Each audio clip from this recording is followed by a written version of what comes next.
मैंने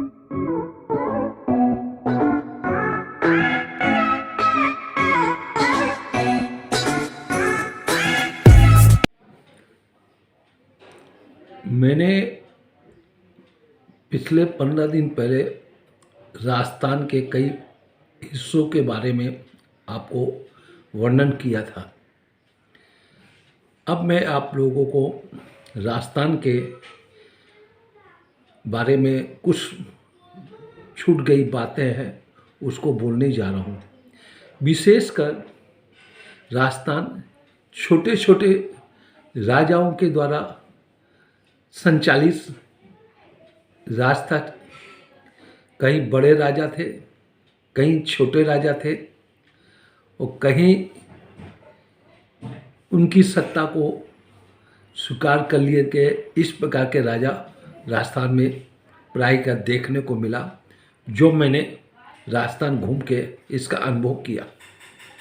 वैसे हर जगह अलग अलग दुर्ग है, फोर्ट है, चाहे उसको किला बोले, ये राजघरानों से जुड़ा हुआ है।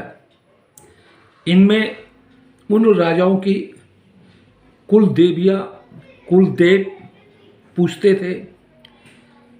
चाहे जयपुर के पास में आमेर का किला हो, इसकी भव्यता, इसकी गाथाएं, इसकी बारीकी, इनके निकासीकरण का फोर्ट में जो दर्शाया गया वो देखने में एक मिसाल रखता अपने आप में। इसी प्रकार नाहरगढ़, जयगढ़, दो आमेर के पास में और किले हैं। ये दूसरे राजाओं ने इनको बनाया। इसमें कई प्रकार से मैंने जो देखा किस प्रकार की यहाँ पर बावड़ी बनती थी। बावड़ी भी क्या, मेरे हिसाब से वो बांध हुआ करता था उस जमाने में। पहाड़ों में चारों तरफ से पानी जो बहता था उसको कई भाग में कुओं के रूप में उसको संचित कर लिया जाता था और वही पानी को साल भर तक अपने यूज में काम लिया जाता था। चूँकि नीचे से पानी को चढ़ाना बहुत मुश्किल का काम था, तो जिस जिस जगह में फोर्ट है उस फोर्ट के चारों तरफ ऐसी बावड़ी बना दी जाती थी जिससे पानी संचित होके वहाँ के जितने भी रहने वाले राजघराने के लोग हो, सैनिक हो, वो पानी की व्यवस्था चलती थी। चाहे भरतपुर का हो फोर्ट, चाहे अलवर का फोर्ट हो, चाहे कोटा बूंदी का फोर्ट हो, चाहे जैसलमेर का फोर्ट हो, चाहे जोधपुर का फोर्ट हो, चाहे नवलगढ़ का फोर्ट हो, चाहे अजमेर का फोर्ट हो, वो सब फोर्ट और भी बहुत से सारे फोर्ट हैं देखने लायक।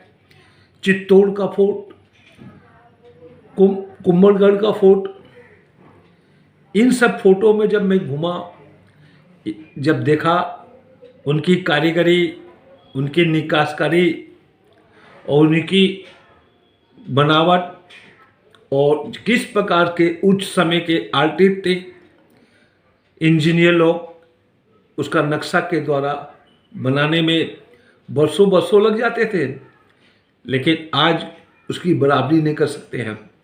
इसी प्रकार जैसलमेर में फोर्ट है, देखने लायक है। वहाँ पर जैन संप्रदाय के एक सेठ हुए थे, बाफना जी। उनकी हवेली पटवारियों के नाम से जानी जाती है। मैंने बहुत सी हवेली राजस्थान में देखी। जिस ढंग की बारीकी, पत्थरों का जो तोड़ मरोड़ करके बनाया चित्रकारी के द्वारा, और शौकीन बाफना जी पटवाली के नाम से जाने जाते थे। उन्होंने वहाँ पर जैसलमेर में एक ही जगह में 5 हवेली एक समान बनाई थी। किस प्रकार मीनाकारी की गई, किस प्रकार वहाँ पर सोने चांदी से निकासी की गई थी, किस प्रकार वहाँ के पुराने सामान देखने को मिला, चाहे वो घड़ी हो, चाहे किचन का सामान हो, चाहे अस्त्रस हो, चाहे श्रृंगार का सामान हो, चाहे स्त्रियों और बच्चों की जो पोशाक होती थी उनका पहनावा देख के मन पसंद हो जाता है। ऐसे राजस्थान के चित्तौड़ में भी हमने देखा, ऐसे ही हमने कुंभलगढ़ में भी देखा। ये मेवाड़ क्षेत्र में पड़ता है दोनों। और कुंभलगढ़ का जो फोर्ट है, इतनी बड़ी बाउंड्री बनी हुई है, मेरे हिसाब से एशिया में इस प्रकार का बाउंड्री पहाड़ों के ऊपर में बनाना बहुत कठिन और बहुत दुर्लभ था। लेकिन उस कुंभलगढ़ की जो फोर्ट को देख के मन पसंद हो गया और आज भी यादगार बना हुआ है। इसी प्रकार आमेर का किला हो, इसमें भी इसी प्रकार का देखने को दर्शाया गया है। उदयपुर का सिटी प्लेस जो बारीकियों से निखार किया गया है, मीनाकारी, सोने की पॉलिश से फूल पत्ती को पेंट किया गया था।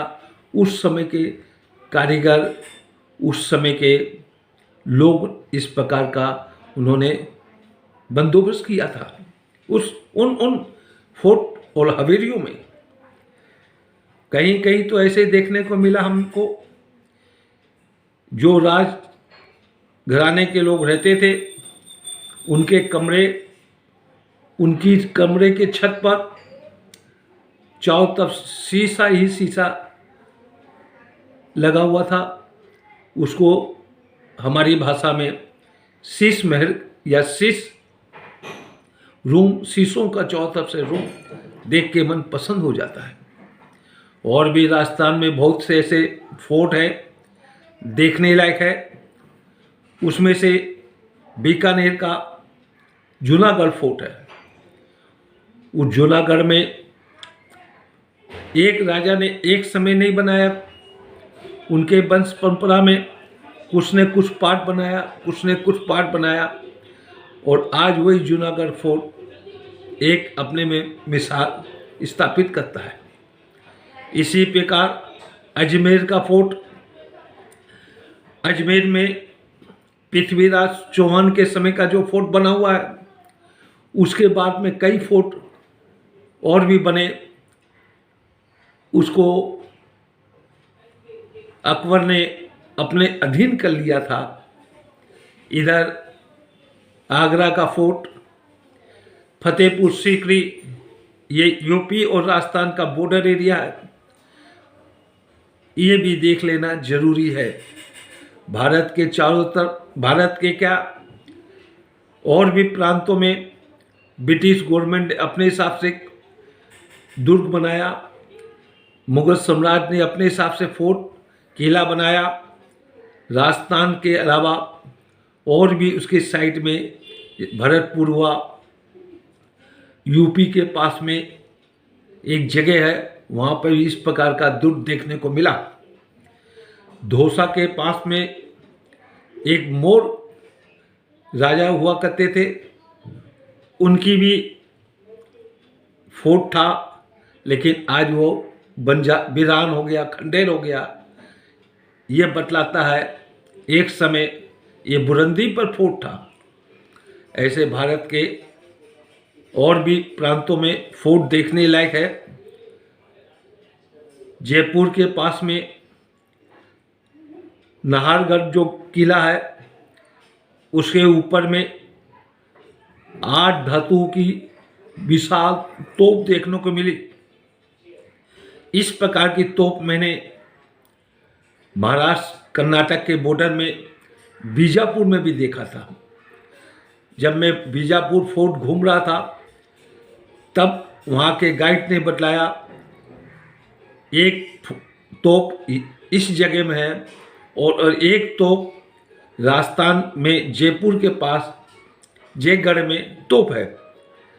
तो मेरी इच्छा, उमंग और बड़ी, मैं जयपुर आया, किसी कारण जयगढ़ गया, फोर्ट घूमा, वही तोप, वही डिजाइन, उसी टाइप का देखने को मिला।